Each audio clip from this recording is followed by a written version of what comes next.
Вітаємо вдруге тут, в цьому приміщенні філармонії. Сьогодні в нас важлива подія. Сьогодні ми записуємо саундтрек до твого фільму. Розкажи, будь ласка, про ідею створення фільму. Що це за фільм? Як прийшла ця ідея? Як воно народилося? So I am a film director. I'm the director of the film Can I Go Home Now?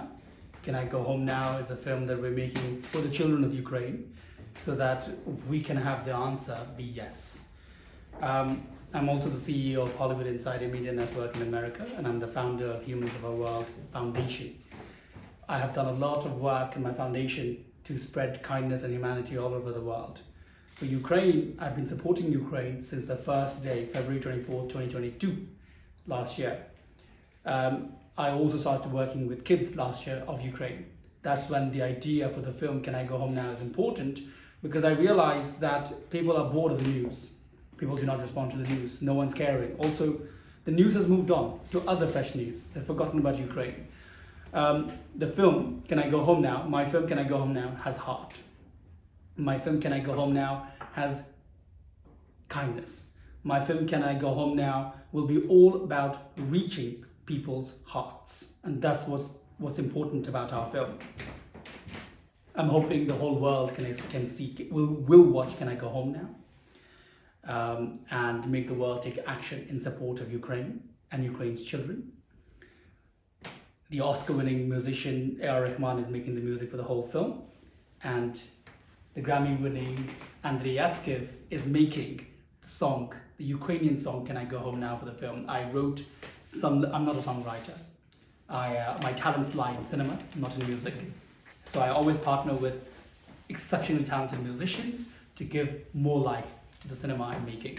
So the song, I wrote some lyrics in English, and now Andrei and Ilona converted it to Ukrainian, and now the song is ready.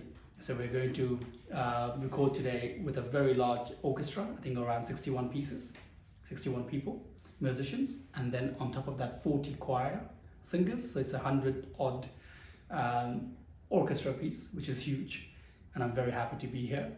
The fact that I'm here in Lviv is a shocker, because I was in Kiev filming until yesterday. I had a 12-hour filming schedule in Kiev yesterday, then this morning at 5 a.m. me and my team came over to Kiev, Lviv, 7 hours away, and now I'm going to record with Andrei, and I have promised my Kiev team I'll be there by 6 a.m. tomorrow, so I have to be quick. But Andrei is amazing. The most beautiful thing for me about Andrei is that he understands what I'm trying to do.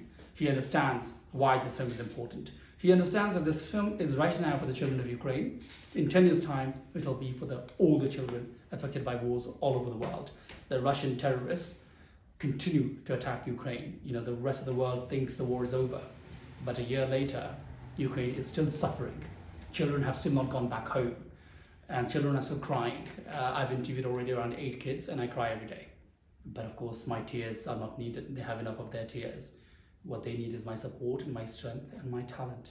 And Andrei and I have joined forces, and I truly believe we can create something very beautiful. Okay, Lviv is very artistic, and I know the reason I was even in Lviv in the first place is because of Hope for Ukraine Refugee Center. I stayed there for 2 nights with the refugees, and they are doing excellent work, and it is through them that I know Andrei Yatskev. So I love, Lviv is tiny, but it has a huge heart. You know, there's lots of arts and culture here. And what terrorists want to do, I always say this, you know, if you try to bury me or Andrei right now, it'll be difficult. We will fight for our lives. But if you take our soul out, it's easy to put us in the ground and bury us. Now, what's happening in with the Ukraine is that the Russian terrorists want to take away arts of Ukraine. They want to destroy the language of Ukraine. They want to destroy everything Ukrainian, so that once you take away the identity of Ukraine, once you take away the soul of Ukraine, it's easy to bury Ukraine, because there won't be any fight left. So it's important that we keep Lviv alive, the arts alive, Kiev alive, culture alive, music alive, cinema alive, Ukrainian language, most importantly, Ukrainian language alive, so that Ukraine will continue on forever.